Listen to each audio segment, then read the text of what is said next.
Pistol को अपन क्या करते हैं, हैंग करते हैं। दूसरा वाला क्या है, दो ट्रिगर फिंगर के नेक्स्ट वाली फिंगर जिसके ऊपर ये पिस्टल का वेट अपन लटका देते हैं। और तीसरा ये वाला पार्ट है जिसको अपन ग्रिप के अंदर यहाँ घुसा करके यहाँ पे लटक जाती है, सपोर्ट हो जाता है पूरा। ठीक है, ये तीन पार्ट पे ग्रिप बनानी है। इन तीन पार्ट पे ही क्यों बनानी है, कुछ लोगों का सवाल होगा, कई पुराने शूटर्स होंगे। इसका रीजन क्या है? इसका रीजन ये है कि इसके ऊपर कोई भी एक, इधर आ जाओ मेरे पास, कम ये इधर खड़े हो, ऐसे करो जैसे पिस्टल पकड़ते हैं। This is your trigger finger, okay, your thumb like this. ये ग्रिपिंग एक्शन हो गया, ठीक है। अब इसके अंदर यहाँ पे अगर वेट है, अभी जितना पिस्टल का वेट है, I am giving the weight here, same like pistol, you have to just stop my hand here only, okay. ये जितना पिस्टल का वेट है उतना वेट मैंने यहाँ पे डाल दिया। अभी क्या हुआ, I just told you hold my hand here, I don't tell you about your wrist to lock, but you lock automatically, you lock it consciously or subconsciously, it's lock automatically.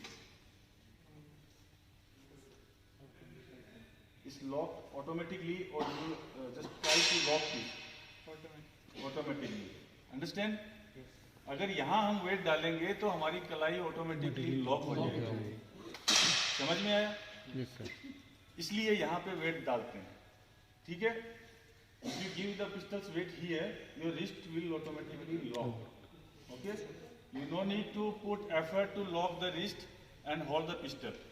You no need to use these muscles for grip. If you use this muscle, you cannot maintain the same pressure till 60th shot.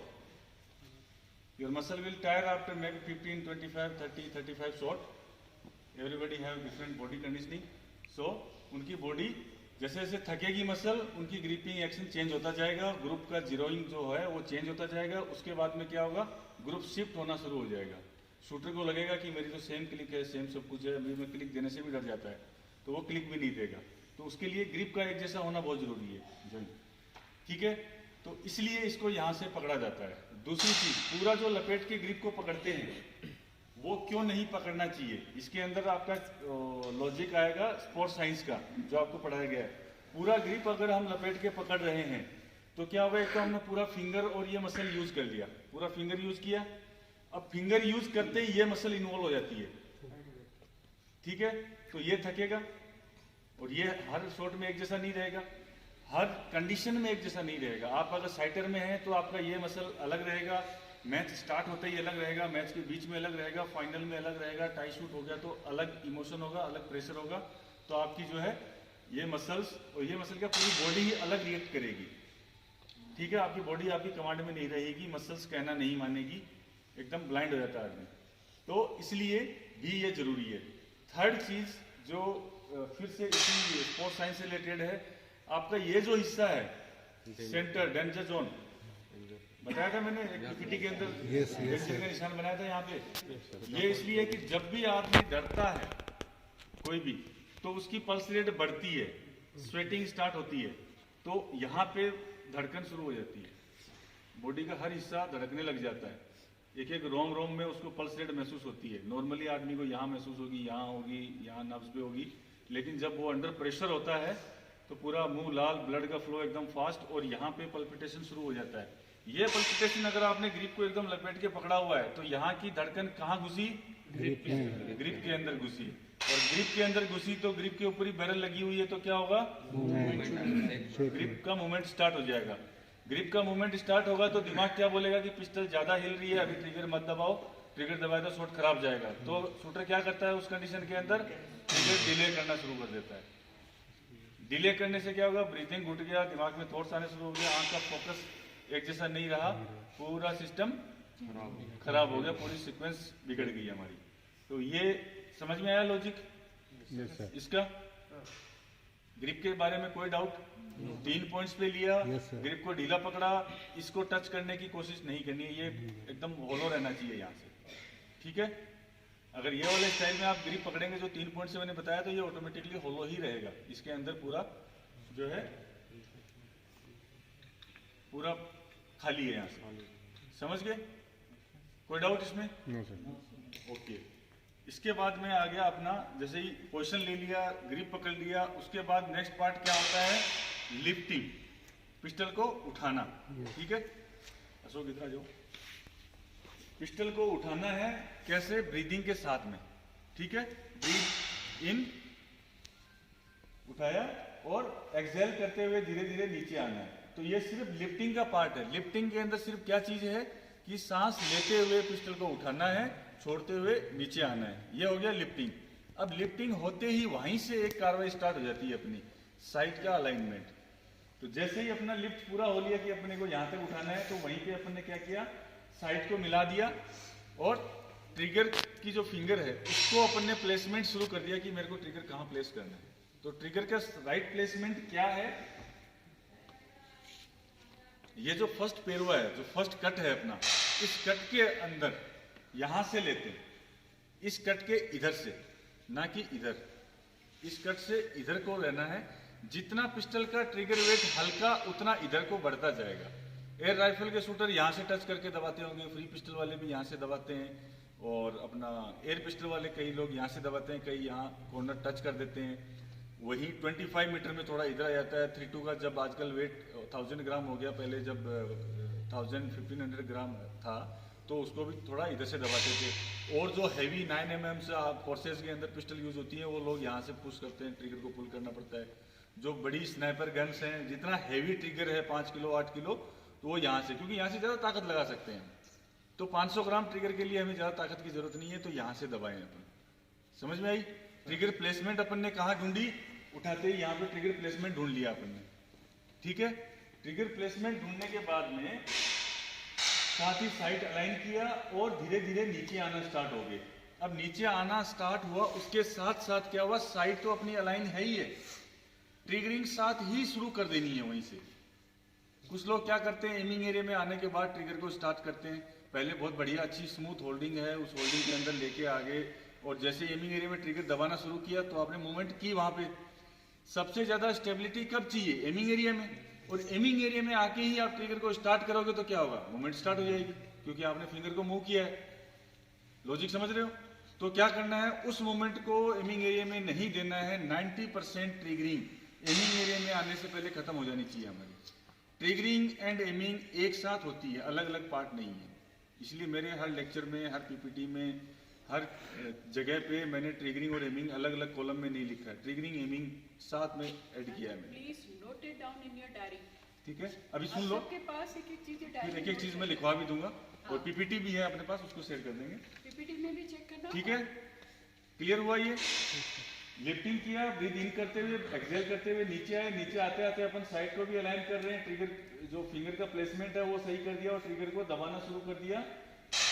धीरे धीरे दबाने दबाते नीचे आने शुरू हो गए। Black के नीचे जैसे ही अपन आए, 1 2 3 सेकंड के अंदर तो अपना ट्रिगर खत्म हो जाना चाहिए। और वो कब खत्म होगा? जब आपका 90% ट्रिगर ऊपर से आते आते पहले खत्म हो गया, तब आपका ट्रिगर 10% बचेगा, और वो आपका एमिंग एरिया में स्मूथली एंड हो जाएगा। जितना ज्यादा ट्रिगर आप बचा करके एमिंग एरिया में लेके आ जाओगे, उतना ही ज्यादा देर लगेगी, उतना ही ज्यादा मूवमेंट बढ़ेगा।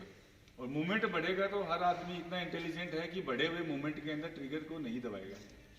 नहीं दबाएगा तो होल्ड होगा, तो फिर लॉन्ग होल्ड बीमारियों की जननी है, ये मान लो, है ना। लॉन्ग होल्ड हो गया, एक एक बीमारी बनती जाएगी। ब्रीदिंग जो आपने रोका है वो घुटना शुरू हो जाएगा, आंख का फोकस करने की ताकत खत्म हो जाएगी, थॉट्स आने शुरू हो जाएंगे, बॉडी मूवमेंट शुरू हो जाएगी, ग्रिप टाइट होनी शुरू हो जाएगी। अलग अलग सारी बीमारियां लॉन्ग होल्ड से ही स्टार्ट होती हैं। तो लॉन्ग होल्ड नहीं होना चाहिए।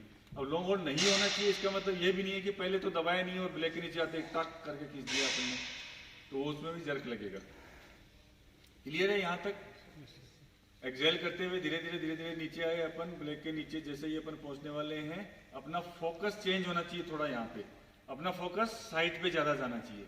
जैसे ही आप ब्लैक को क्रॉस करते हैं, आपकी जो फोकस है, आंख की जो पावर है, आंख थोड़ी सी खुलनी शुरू हो जानी चाहिए। नॉर्मल देख रहे हैं पहले, जैसे ही ब्लैक को साइड क्रॉस कर दिए तो आंख खुलनी शुरू होगी थोड़ी सी, क्योंकि फोकस ज्यादा बढ़ाना है उस टाइम पे। साइड की गलती उस टाइम पे नहीं करना है, जूम करना है उस टाइम पे। और जूम क्या करना है, थोड़ा आंख खुल जाएगी आपकी। समझ गए? अब इसके बाद क्या है, एमिंग एरिया में आगे ट्रिगरिंग करते हुए आए, ट्रिगर फिनिश हो गया। अब है फॉलो थ्रो। ठीक है, फॉलो थ्रो क्यों जरूरी है, मैंने वो गैस कलर वाला आपको एग्जांपल पहले दे रखा है। और फॉलो थ्रो क्या क्या है कि जैसे ही गैस इसके अंदर से रिलीज होती है, गैस पैलेट की साइज में उसको पुश करती है कई दूर से, क्योंकि इसमें कोई बारूद तो है नहीं, हवा से जाने वाली गोली है।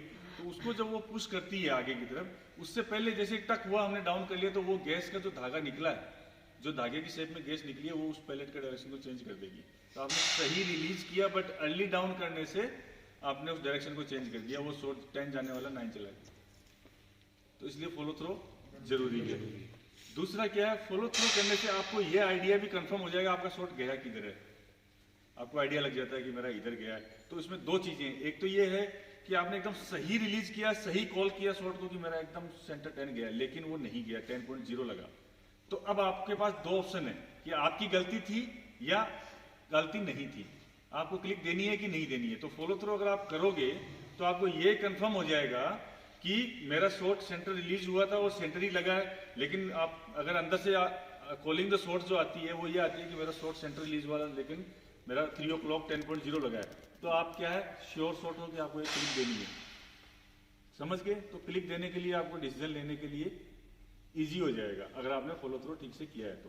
उसके बाद में फॉलो थ्रो हुआ, कॉलिंग द शॉट कर लिया कि हाँ इधर गया उधर गया, उसके बाद आपने क्लिक दे ली, एक शॉट खत्म हो गया आपका। यहां तक किसी चीज में किसी को कोई डाउट है तो बताओ। कोई डाउट नहीं है? Any question? कोई भी चीज समझ में नहीं आई इस पूरी सीक्वेंस के अंदर? क्लियर है सबको? ये सर क्वेश्चन भी था ना, अगर आपकी फोर्थ साइड डाउन जा रही है तो शॉट कहाँ जाएगा? फोर साइड अगर ब्लैक से डाउन है तो शॉट किधर जाएगा? डाउन जाएगा। अगर ये रिस्ट आपकी डाउन हो रही है, क्या आप क्यों हो रही है? पूछिए ना, सबसे पूछो। रिस्ट डाउन हो रही है, मान लो रिस्ट से टूट रहा है, साइड एकदम सेंटर में, लेकिन पूरी रिस्ट डाउन हो रही है, रिस्ट लॉक नहीं हुई है, रिस्ट लूज है, और इस पॉइंट के ऊपर आपने पिस्टल का वेट नहीं लिया है। ये 3 पॉइंट समझ में आ गया? 3 पॉइंट ग्रिप में अगर ये पॉइंट आपने ढीला छोड़ दिया है, यहाँ पे वेट नहीं आया आपका, तो आपकी रिस्ट डाउन जाएगी। और जो आदमी पिस्टल को पूरा ऐसे पकड़ते हैं उंगलियों की ताकत से, उनकी भी रिस्ट डाउन जाती है। 30-40 शॉट के बाद जैसे ही रिस्ट थकनी शुरू हो जाती है, साइड डाउन जानी शुरू हो जाती है। तो जो कुछ लोग, आप अगर एनालाइज करो शूटर को, उसके स्कोर्स देखो, तो पहला कार्ड 98, 97, 96, 93, 94, 91 ऐसे आ गया, डाउन आता जा रहा है। उसके बाद उसका आपने ग्रुप देखा कि ग्रुप किधर है, तो 3 कार्ड तक उसका ग्रुप एकदम सेंटर में, उसके बाद धीरे धीरे नीचे आता गया। तो आप गैस कर सकते हो कि इसका रिस्ट डाउन हो रहा है, इसका साइड डाउन हो रहा है, यदि ये थक रहा है, इसका एंडोरेंस नहीं है। एनालाइज करने के लिए आपको काम आएगी ये चीज़, कार्ड देख करके बता सकते हो। फर्स्ट में डाउन जा रही है, लास्ट में डाउन जा रही है, बीच में जा रही है, तो ये चीज़ शूटर का डाटा हमारे पास होगा तो हमें एनालाइज करने के लिए काम आता है कि हमें किस चीज़ से क्या गैस करना है, उसको क्या आगे प्रोग्राम देना है। जो ट्रेनिंग प्रोग्राम, ट्रेनिंग प्लान्स, जो लेसन प्लान बनेंगे, वो लेसन प्लान ऐसे बनाने पड़ेंगे कि ठीक है, एक शूटर का ये आपको ग्रुप दे दिया कि ये ग्रुप बना हुआ है और इसके ये 6 कार्ड का ग्रुप है, पहले कार्ड का है, दूसरे का है, तीसरे का है, लास्ट में उसका जाते जाते स्कोर डाउन जा रहा है और ग्रुप उसका नीचे बनता जा रहा है कंसिस्टेंटली। तो आप इसके ऊपर लेसन प्लान, शूटर को ट्रेनिंग प्लान बना के दो 7 डेज का कि इसको क्या करना है नेक्स्ट प्रोग्राम के अंदर। तो आप क्या बना करके दोगे उसको, कैसे बना करके दोगे, कैसे बनाएंगे आप लेसन प्लान? ये साथ के उसकी साथ गलती किस चीज़ की होगी? ग्रिप तो अब आपको जो प्रोग्राम में कंटेंट डालना है वो ग्रिप से रिलेटेड डालना है फुल। ये उसके अंदर एग्जांपल दे रहे हैं लेसन प्लान का। लेसन प्लान जो अभी बनाना है, ठीक है, आपको बनाना पड़ेगा। हम तो सिर्फ टास्क देने वाले हैं कि ये प्रॉब्लम है, इसके ऊपर लेसन प्लान बना के लाओ। तो इसमें आपने क्या किया, स्टार्टिंग से उसको डाल दिया कि ठीक है, उसको रेंज में आया, 15 मिनट का वार्म अप किया, आधा घंटा ड्राई करी, उसके बाद में उसको 5 मिनट बताया, ब्रीथिंग करवाई, और उसके बाद हम उसको ग्रिप का प्रोग्राम डालते हैं। तो ग्रिप में क्या प्रोग्राम डाला आपने शूटर क्या होता है, बच्चा है, उसको नहीं समझ में आता कि आप क्या प्लान बना के दे रहे हैं। आप डॉक्टर हो, आप दवाई देने वाले हो, आपको कड़वी दवाई देनी पड़ेगी। बच्चा सिर्फ चॉकलेट चाहता है, वो कड़वी दवाई नहीं चाहता है, तो उसको मजा किस में आएगा? आप उसको खूब सारी गोलियां दे दो, ड्राई एक भी ना कराओ, दबादब गोलियां चलाओ टारगेट पे, वो खुश है आपसे। लेकिन कोच का काम ये नहीं है कि बच्चा खुश है तो बस खुश है, नहीं, बच्चे का भला भी होना चाहिए, उसको राइट मेडिसिन देना है आपने। तो उसका टारगेट का जो उसका प्रोग्राम बनाना है, वो क्या करना है, सबसे पहले आगे से टारगेट हटा देना है। ठीक है, टारगेट हटा दिया तो स्कोर खत्म हो गया। उल्टा कार्ड लगा तो मैनुअल पे हो तो इसके ऊपर हो तो भी टारगेट मत लगाओ आप, प्रोग्राम चेंज कर दो उसका, ठीक है। इस पे ब्लैंक पे फायर कर रहा है तो आगे उसका जो फोकस, जो दिमाग आगे जा रहा है, जो उसके लालच है, जो 10 का जो स्कोर का लालच होता है वो खत्म हो गया। अब वो जो बच्चा है वो करेगा जो आप बोलोगे। अब वो निस्वार्थ तरीके से कर पाएगा, अदरवाइज नहीं कर पाता वो। तो अब उसके कंटेंट में क्या डालना है आपको कि सिर्फ ग्रिप पकड़ना है, ऐसे ग्रिप पकड़ लिया। सबसे पहले उसका रिस्ट, सिर्फ रिस्ट पे लोड देना है, ऐसे पकड़ लिया। उसके बाद में ट्रिगर फिंगर ले लिया, ये सारी फिंगर्स बाहर रख दी अपन, ठीक है। ये पूरी फिंगर बाहर रखी, उसको बोलो कि इसको होल्ड करो 10 मिनट, इसी के ऊपर ट्राई करो, इसी पे ट्रिगरिंग करो, ठीक है। अब क्या है, सिर्फ पहले पार्ट की ट्रेनिंग हो रही है उसकी, सिर्फ यहाँ पे लोड दे रहा है वो। सेकेंड प्रोग्राम के अंदर इसके ऊपर आपने डाले 15 शॉट, 15 शॉट इसके ऊपर कर लिए। अगले 15 शॉट में क्या करेगा, सिर्फ ये वाली उंगली डाल दो, ये सारी बाहर रख दो, ठीक है। अब इस रिस्ट, उसको बोलो कि सिर्फ इस पे वेट लेना है, इस पे वेट लेकर के फायर करना है, फिर 15 शॉट। तो वो फिर इसके ऊपर वेट लेकर के फिर 15 शॉट किया। उसके बाद उसको पूरा वो दे दो कि पूरा ये ग्रिप अंदर डालना है, लेकिन ये फिंगर्स जो है वो यहाँ टच नहीं होगी, सिर्फ ऐसे लटकी रहेगी, ताकि वो हैंगिंग में फायर करना सीखे। तो उसको फिर हैंगिंग में करवा दिया और हैंगिंग में वो फायर कर रहा है, ठीक है। टारगेट नहीं है आगे, बेसिक ब्लैंक टारगेट लगाओ, बेसिक कुछ टारगेट लगाओ, मत ब्लैंक उसको एकदम कागज पे फायर करने दो, कोई दिक्कत नहीं है। उसको अपने को सिर्फ उसकी रिस्ट की लोड लेने की कैपेसिटी बढ़ानी है, उसको लोड लेने का फील दिलाना है, कि उसको फील आए कि यहाँ पे लोड कैसे लेना है, इंपॉर्टेंट चीज ये, ठीक है। तो ये चीजें अपन ने सबसे पहले टारगेट हटाए, तीनों के प्रोग्राम बना दिए 15-15 शॉट का। उसके बाद रिजल्ट देखा, उसका ग्रुप और उसका स्कोर बिल्कुल नहीं बिगड़ेगा, इस चीज की गारंटी है। उसका ग्रुप वैसा ही आएगा जैसा वो नॉर्मली पकड़ के करता है, और 3-4 दिन में उसका इस कंडीशन के अंदर, इस कंडीशन में इंक्रीज होना शुरू हो जाएगा। इस कंडीशन में उसका ग्रुप इंक्रीज होना शुरू हो जाएगा ऐसे फायर करने से। जो वो नॉर्मल में करता है ना, उससे बढ़िया ऐसे मारेगा वो। इनकी जरूरत नहीं है वैसे देखा जाए तो, इस उंगली के अलावा जरूरत नहीं है किसी चीज की अपने को, इसको पिस्टल को होल्ड करने के लिए, अलाइन करने के लिए। ग्रिप को पकड़ना सिर्फ हमारा उद्देश्य यही है कि हम साइड को अलाइन करने, ना कि इसके अंदर से जूस निकालना है ग्रिप को निचोड़ कर। समझिए, ये हो गया ग्रिप की प्रॉब्लम के ऊपर लेसन प्लान। 3 तरीके से प्रोग्राम बनाया आपने, उसके बाद उसको रिपीट किया, फिर थोड़ा सा चेंज करके बना दिया उसको कि ठीक है इसके अंदर 1 शॉट फायर करना है, फिर अगला 1 इसके अंदर करना है, फिर अगला नॉर्मल पूरा पकड़ के करना है। फिर धीरे धीरे यही करते करते क्या करना है, 10-10 शॉट का बना दिया और 20 शॉट का नॉर्मल में करवा दिया। तो उसको भी एनालाइज करो कि हाँ नॉर्मल में ये सही कर रहा है कि नहीं कर रहा है, इट मीन्स ये लोड लेना शुरू कर दिया। अगर वो नॉर्मल में बिल्कुल वापस से खराब करने लग गया तो आपको फिर से नॉर्मल को हटा देना है, फिर उसको इंक्रीज कर देना है। तो ये है अपना उसका ग्रिप की प्रॉब्लम्स को सॉर्ट आउट करने का लेसन प्लान। इसमें किसी को कोई डाउट है? नहीं है। और अब किसी को और किसी चीज टॉपिक के ऊपर कोई पूछना है कि भाई इस चीज की गलती कैसे निकालें, बाहर निकालें?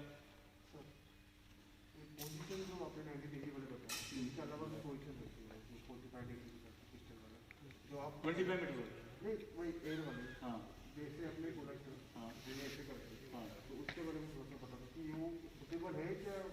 वो है, देखो हाँ वो बढ़िया क्वेश्चन है। जो मोटे लोग होते हैं, ठीक है, जिनकी गर्दन पूरी, जैसे अभी मैं पतला हूँ या बाकी लोग हैं, वो 90 डिग्री ऐसे इजीली खड़े हो सकते हैं, लेकिन कोई बहुत मोटा है तो वो नहीं हो पाएगा ऐसे, ठीक है। तो उसके लिए क्या कंफर्टेबल है कि वो थोड़ा सा ऐसे करके खड़ा होगा, क्योंकि उसकी गर्दन पूरी इधर आएगी नहीं 90 डिग्री, मोटी है ना। तो क्या होगा उसके लिए ये इजी कि वो थोड़ा सा ऐसे करके खड़ा होगा ताकि वो सामने से देखे। लेकिन सबसे इंपॉर्टेंट पार्ट क्या है पोजीशन का। आप चाहे ऐसे खड़े हो, चाहे आप ऐसे खड़े हो, किसी शूटर को मोटा है ऐसे करवाना पड़ रहा है या और कोई, जो हमारा कार्निया है, आंख का काला वाला ये बोल दिख रहा है आपको, है ना, ये हमारी साइड के सेंटर में होना चाहिए। जब अगर मैं इधर से साइड को देख रहा हूं, ठीक है, ये मैं खड़ा हूं, तो अभी मेरा कार्निया कहाँ है? मेरे आंख के सेंटर में, ठीक है। अभी अगर इसी को मैं ऐसे करके खड़ा हो जाऊं, ऐसे देखूं, मेरा सेंटर में है नहीं, मेरे को क्या क्लियर विजन बनेगा? धुंधला दिखेगा ना। कुछ लोग इस पोजीशन की गलती की वजह से, गर्दन की पोजीशन की गलती से, कुछ ऐसे देखते हैं, कुछ ऐसे खड़े होने वाले क्या कर देते हैं, उसको इधर से कोने से देखने लग जाते हैं। या तो कार्निया इधर आ जाता है या इधर आ जाता है। अगर कार्निया कोई भी पोजीशन बनाओ, बच्चे की पोजीशन बनते ही अगर वो बोलता है कंफर्टेबल है, लेकिन थोड़ी सी लेफ्ट राइट है, आपको लग रहा है कि गड़बड़ है, लेकिन अगर उसका कार्निया सेंटर में आ रहा है तो आप उसको एक्सेप्ट कर सकते हो। कार्निया फोरसाइड के जस्ट पीछे रहना चाहिए। जो साइड अलाइनमेंट होता है, जो साइड पिक्चर बना हुआ देखते हो आप, साइड पिक्चर क्या होता है? आंख, उसके बाद बैक साइड, फोरसाइड, टारगेट, पूरी जो एक पिक्चर बन रही है वो मेरे कार्निया से शुरू होनी चाहिए। कार्निया के बाद मेरी बैक साइड आएगी, फिर फोर्थ साइड आएगी, इसके आगे टारगेट आएगा। टारगेट का ब्लैक का जो एमिंग एरिया मेरा वहां आना चाहिए।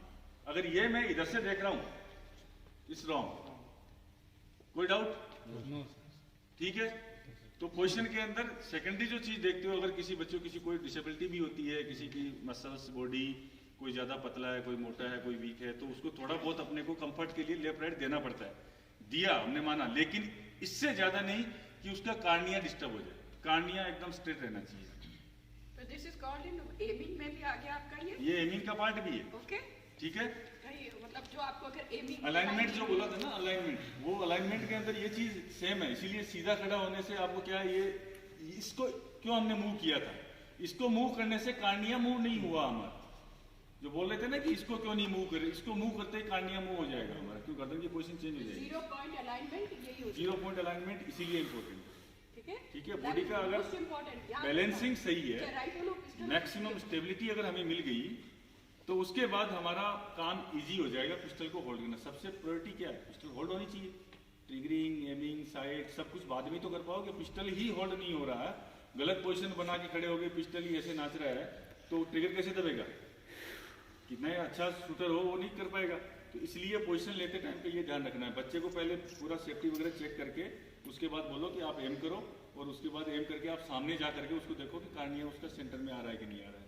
और इसकी अगर इंडिविजुअल कोई प्रैक्टिस कर रहा है तो बड़ा मिरर लगवाइए रेंज के ऊपर, और उस मिरर के ऊपर प्रैक्टिस करवाइए। मिरर में बच्चा एक बार साइड देखेगा, एक बार आगे होकर अपनी कार्निया देखेगा, तो उसको इंडिविजुअल प्रैक्टिस में भी वो काम कर सकता है। हमारी आर्मी की रेंज में याद होगा, बहुत सी जगह पे बड़े बड़े मिरर लगे हुए थे पहले, तो उनपे वो सेल्फ प्रैक्टिस के लिए था कि रोलिंग की लिफ्टिंग के लिए भी कि वो उठाते हैं, उसका कार्निया डिस्टर्ब नहीं हो रहा है।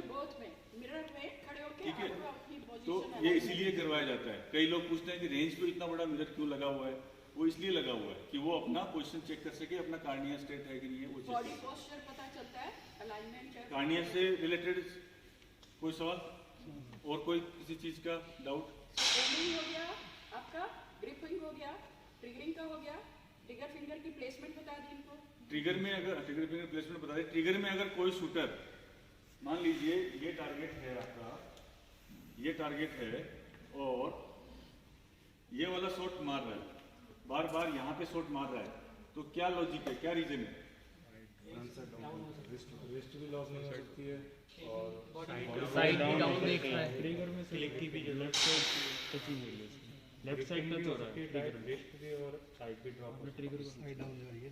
हाँ, टारगेट ये ऐसी चीजें हैं जिसमें शॉट नहीं कह सकते, लेकिन मैक्सिमम क्या है, ये शॉट डाउन भी है और 7 o'clock आ रहा है, तो ये क्या है, ट्रिगर की ज्यादा चांसेस है।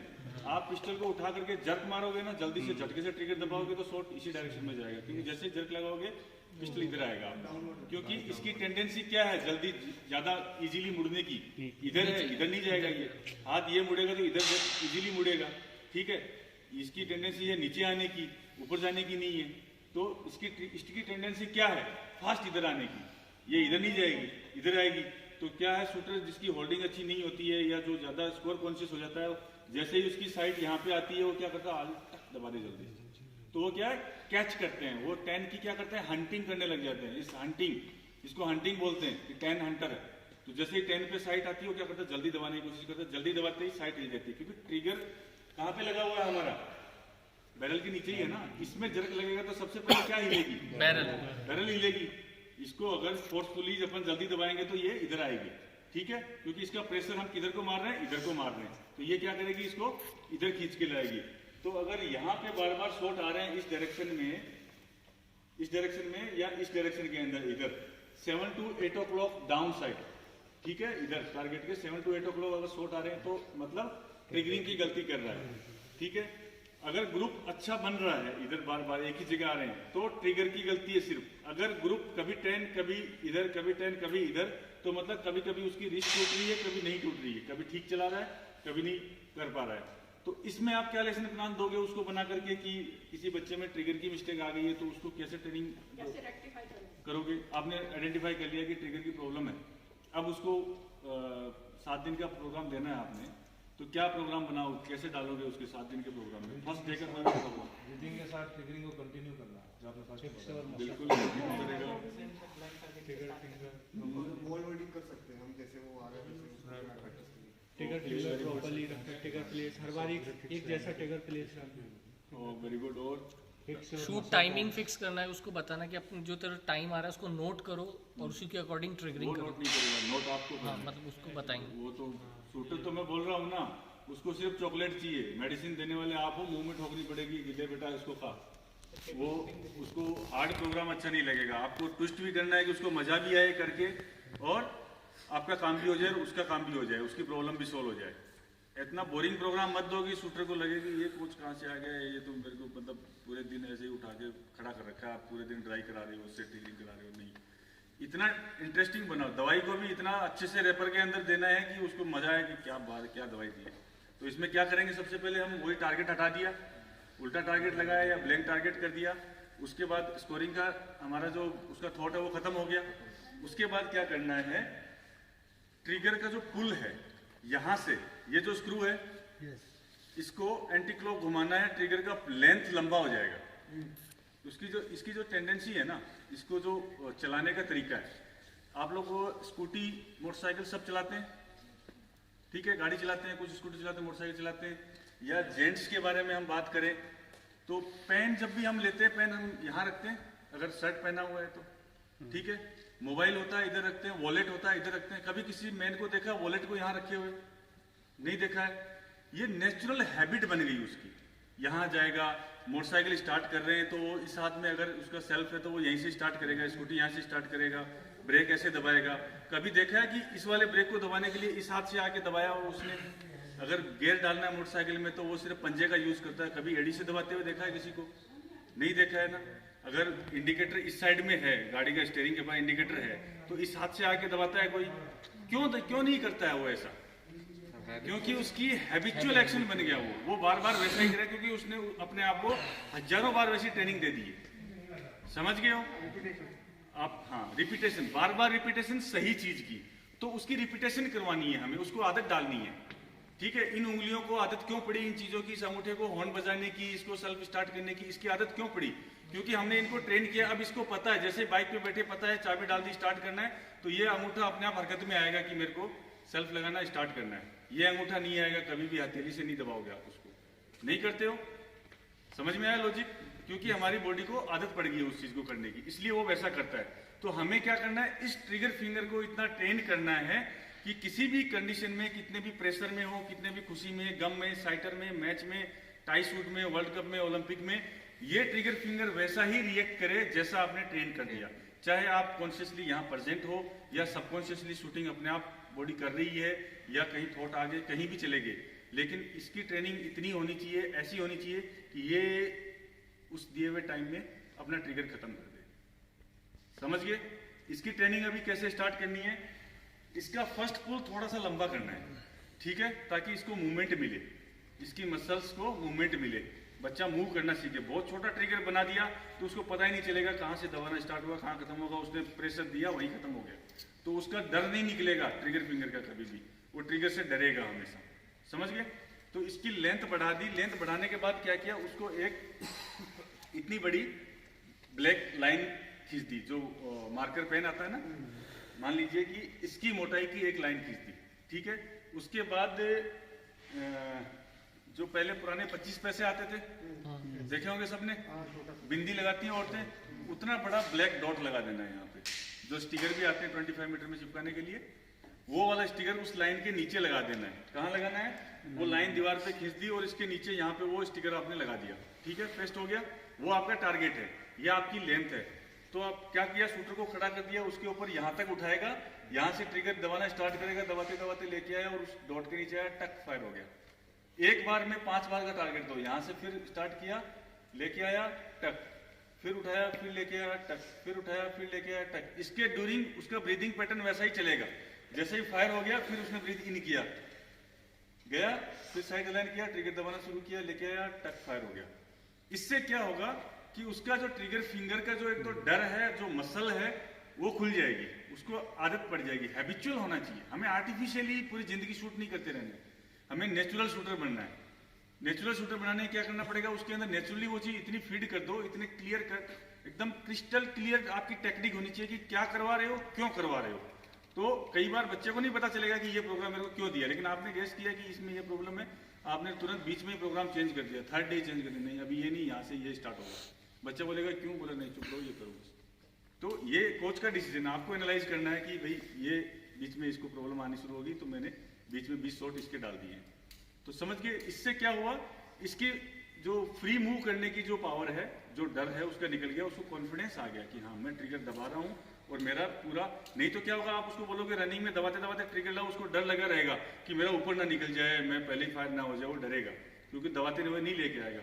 ब्लैक के नीचे आके ही ट्रिगर क्यों दबाना चाहता है शूटर, क्योंकि पहले उसको डर है कि कहीं पहले फायर हो गया तो मेरा 1 2 5 में लग जाएगा, इसलिए वो क्या करता है, पहले से दबाते हुए नहीं लेके आता है, वो ब्लैक के नीचे आकर के दबाता है। और वो सबसे खराब टेक्निक है, सबसे खराब जिसको टेक्निक बोलते हैं ना, वो टेक्निक है, वो टेक्निक ही नहीं है, ये मान के चलो आप। तो इसकी आपको प्रैक्टिस करवानी है उसको, ट्रिगरिंग की। तो वो दबाते हुए लेके आए, तो उसको क्या अभी 2 5 7 दिन के अंदर उसको प्रैक्टिस होगी और कॉन्फिडेंस आने लगे कि हाँ यार मेरा तो बार बार वहीं ब्लैक के नीचे आके दब रहा है। अब उसकी जो सबकॉन्शियस के अंदर जो फीड होनी है, जो मेमोरी उसको फीड होनी है, जो आपकी मोटरसाइकिल ड्राइविंग उनके अंदर जो फीड हुई थी, वही मेमोरी उसको फीड होगी इसके बारे में। अब उसको कोई डर या डाउट नहीं है कि मेरा ट्रिगर पहले नहीं निकल जाएगा, नहीं निकलेगा, तो अब उसके एकदम दिमाग में फीड होगी, अब वो कॉन्फिडेंट है। जैसे ही आप उसको पूछ लो, आप उसको खुद एनालाइज कर लो कि जैसे नीचे आके रुक रहा है, शॉर्ट फायर हो रहा है, उसका ड्राई टक टक हो रहा है, तो आपको देख लिया कि हाँ अब इसका ठीक हो रहा है। उसके बाद उससे बात भी कर लो कि हाँ क्या लग रहा है, कॉन्फिडेंस आ रहा है, पहले निकल रहा है कि नहीं निकल रहा है। अगर पॉजिटिव हो तो उसको फिर ब्लैंक टारगेट जो अपन ने लगाया था उल्टा, उसके ऊपर फायर करवाओ उसको। उस पर अगर बार बार फायर कर रहा है, जैसा सीधे टारगेट पे ग्रुप बन रहा है उससे भी अच्छा ग्रुप बनता है ब्लैंक पे फायर करके। टारगेट के सेंटर में बोलो एम करो, ऑलमोस्ट आइडिया लो, अंदाजा लगा करके टारगेट के सेंटर में एम लो और फायर कर दो, अंदाजा लगा सेंटर में एम लो और फायर कर दो। तो उसकी 2 चीजें क्लियर होगी, एक तो उसको साइट क्लियर रखने की, क्योंकि आगे देखने के लिए ऑब्जेक्ट नहीं है, ब्लैक बॉल नहीं है तो उसको ऑब्जेक्ट नहीं है, तो उसकी साइट पे फोकस जम जाएगा। आंख को भी आदत पड़ रही है साथ साथ साइट को क्लियर देखने की, प्लस उसकी ट्रिगरिंग वैसी हो रही है, तो क्या होगा, ट्रिगरिंग की उसकी प्रॉब्लम सॉल्व होगी। तो ये प्रोग्राम आपको डालना है, वो जो लेसन प्लान की मैं बात कर रहा हूँ ना, उसके अंदर इसी चीज को डालना है, धीरे धीरे थोड़ा थोड़ा करके एज ए मेडिसिन ये देते रहना है डेली। ये नहीं कि शूटर को दिया 200 शॉट दे दिए, जा फायर करके आ गया, उसको भी नहीं पता क्या किया, आपको भी नहीं पता क्या किया, वो अच्छा लगा तो शूटर खुश है, बुरा लगा तो मुंह लटका लिया, घर चला गया, अगले दिन वापस आया फिर वही फायर कर रहा है। नहीं, ये wastage of time, money, infrastructure सब कुछ खराब हो रहा है ये, मान लो, ठीक है। तो इस तरीके से उसको एनालाइज भी करना है और उसको ये प्रोग्राम बना के देने हैं। एनालाइज करोगे तो आप प्रोग्राम बना पाओगे कि वो क्या गलती कर रहा है। तो ट्रिगर के रिगार्डिंग ये चीज होगी। इसी के साथ में अपन ने ये जो प्रोग्राम बनाया इसमें उसकी साइट की प्रैक्टिस भी होगी। आंख को भी देखने की ऐसी आदत होनी चाहिए। देखिए अगर ये गिर जाता है, मेरे हाथ से ये गिर जाता है, तो इसको उठाने के लिए मैं क्या करूंगा, मैं ऐसे पकड़ के उठाऊंगा क्या, इसको नहीं उठाऊंगा ना। इसके लिए मैं क्या करूंगा, 2 उंगलियां जाएंगी, इसको आराम से उठा लेंगी। ये ऑर्डर किसने दिया मुझे, माइंड ने दिया। इसने बताया कि इसका 5-7 ग्राम वेट होगा और इसको आराम से आप ऐसे उठा सकते हो। दिमाग ने ऑर्डर दिया ना, मैंने तो नहीं बोला कि 4 आदमी आओ यार इसको उठवाओ मेरे से। लेकिन वही अगर 100 kg वेट यहाँ पे रखा है तो मैं क्या करूंगा, पहले तो मैं सोचूंगा कि कमर ओवर बेल्ट टाइट कर लूं, उठाऊं, उठेगा कि नहीं, फिर सोचूंगा 2 को और बुला लेता हूं। ये ऑर्डर कौन दिया, ये जजमेंट किसने दिया, ये डिसीजन कहां से आया, यहां से आया। तो ये सब डिसीजन यहीं से आता है। और ये कब आया, मैं 100 किलो को क्यों नहीं उठा। आप छोटे बच्चा जो 1 साल का 2 साल का होता है, आपने देखा होगा कि वो 100 किलो की चीज को भी उठाने के लिए कोशिश करता है, 2 किलो की भी उठाने की कोशिश करता है, गिर भी पड़ता है, उसको ये भी नहीं पता यहाँ से जंप करूंगा चोट लगेगी, वो जंप भी कर जाता है। चेयर से बेड पे जंप करता है, बीच में गिर जाता है, क्योंकि उसको आइडिया नहीं है, उसको एक्सपीरियंस नहीं है, उसके दिमाग को अभी इतना नॉलेज नहीं है कि मैं जंप कर पाऊंगा कि नहीं कर पाऊंगा, यहाँ से नहीं कर पाया तो क्या होगा, ये 100 किलो मेरे से उठेगा कि नहीं उठेगा। कभी वो चेयर उठाने की कोशिश करता है, कुछ उठाने की कोशिश करता है, क्योंकि उसको नॉलेज नहीं है। बट आपको है, आपका दिमाग इतना बड़ा हो चुका है, आपकी इंटेलिजेंस इतनी है कि अब आप डिसीजन ले सकते हो कि क्या चीज आप कर पाओगे, क्या नहीं कर पाओगे, नहीं कर पा रहे हो तो क्यों नहीं कर पा रहे हो, आपको क्या करना है। तो थोड़ा सा स्मार्ट डिसीजन लेना है और उसके ऊपर उस तरीके का प्रोग्राम बनाना है, ठीक है। इसको सिखाना है ट्रिगर दबाना, आंख को सिखाना है साइड को कैसे देखना। अगर आपकी साइड थोड़ी सी भी डाउन, लेफ्ट, राइट हो गई है तो आपका दिमाग आपको ऑर्डर दे देगा, क्या दे देगा, साइड ठीक नहीं है, अभी शॉट खराब लगेगा। लेकिन जो लेजीनेस है अंदर की, ये विल पावर ऐड होती है यहाँ पे, ये पार्ट ऑफ विल पावर भी है। अगर आपके अंदर लेजीनेस है थोड़ी सी भी, तो क्या करेगा शूटर कि मेरा थोड़ा सा साइड डाउन हो गया, ऐसे हो गया, तो जो लेजी शूटर वो क्या करेगा, कोई भी थोड़ा इसको पूरा ऊपर उठा के फायर कर देता हूँ, ऊपर उठा के फायर किया, 10 लग गया।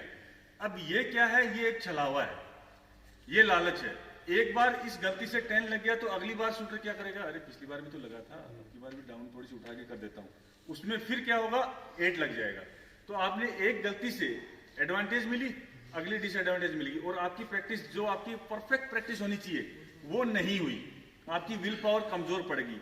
शूटर में इतनी कट्टरता, इतनी विल होनी चाहिए कि एक शॉट को 100 बार भी अगर उठाना पड़े तो वो उठाए, लेकिन वो फायर अपने प्रॉपर सीक्वेंस में प्रॉपर तरीके से ही करे। The discipline of shot is called discipline of shot. तो डिसिप्लिन ऑफ शॉट क्या है कि परफेक्ट साइट है, परफेक्ट तरीके से आप ट्रिगर लेके आए और आपको आइडिया है कि अभी निकलने वाला है, निकल गया, दैट्स इट। उस कंडीशन में एक्सीडेंटल अगर आपने 7 भी शूट कर दिया, आप अपने आप में गिल्ट महसूस नहीं करोगे, आपको पता है ये एक्सीडेंटल हुआ है। एक्सीडेंट के ऊपर तो बड़े से बड़े एक्सीडेंट में भी माफी होती है, उसकी आपको माफी, आप अपने आप को माफ कर सकते हो उसमें कि एक्सीडेंटल हो गया ये। लेकिन आप अगर लालच करके, जबरदस्ती करके, आपके टाइमिंग में फायर नहीं हुआ, फिर भी आप सोचे कौन दोबारा उठाएगा, फिर करेगा, चलो यहीं थोड़ा सा एडजस्ट करके फायर करता हूँ, और उसमें 8 लग गया, तो आप गिल्ट महसूस करने लग जाओगे कि you are not a good shooter, you are not a perfect shooter. तो इस कंडीशन के अंदर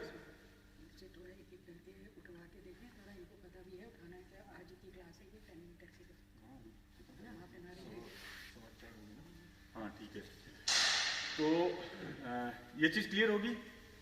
विल पावर से ऐड ये करता हूं कि जैसे मान लो किसी ने एक डिसीजन लिया कि मेरे को आज से समोसे नहीं खाने, ठीक है, लेकिन क्या हुआ कि किसी का बर्थडे आ गया, उसने समोसे, जलेबी, केक लेके आ गया, और आपने कहा कि मैं तो कल ही छोड़ देंगे, लेकिन कोई नहीं, बर्थडे है तो खा लेता हूं। उसने अपने विल को कमजोर किया, अपना डिसीजन चेंज कर दिया, जबकि एक दिन पहले उसने डिसीजन लिया था कि मैं नहीं खाऊंगा, और अगले दिन वो पार्टी थी इसलिए खा रहा हूँ, कि बर्थडे है इसलिए मैं खा रहा हूँ।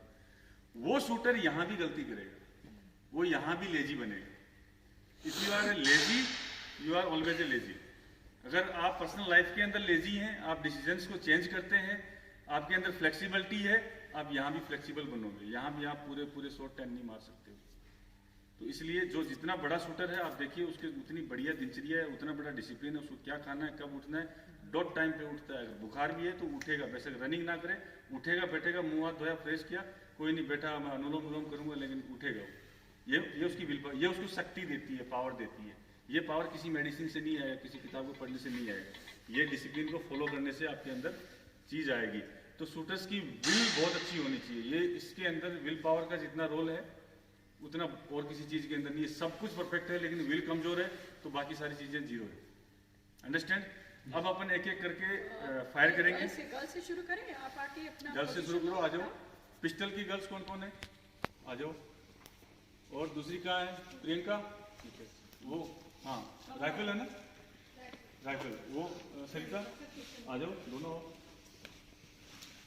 आपको एक टास्क दिया जा रहा है, आप अपने आप ही अभी आप लोगों को बोलना कुछ नहीं है, जो मैंने बताया सेम तरीके से अलाइनमेंट लेना है, पोजीशन लेनी है, और 2-2 शॉट फायर करनी है, और आप सब नोट कर पूरा सकते सब हो, कुछ चेक करके। आप, मैं खुद देख रहा हूँ, आपको भी देखना है ये लोग कहाँ गलती करते हैं, क्या चीज नहीं करते हैं, क्या चीज गलत तरीके से करते हैं, आपके पास डायरी में होना चाहिए।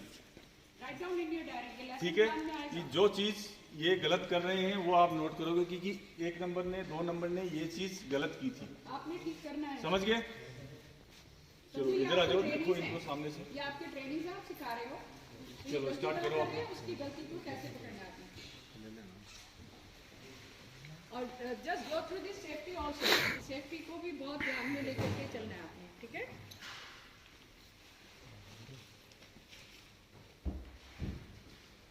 सेट कर दिया वो?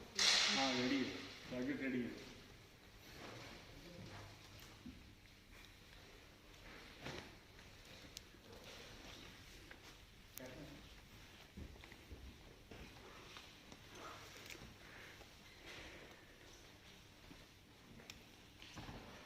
Write down in your diary is the key.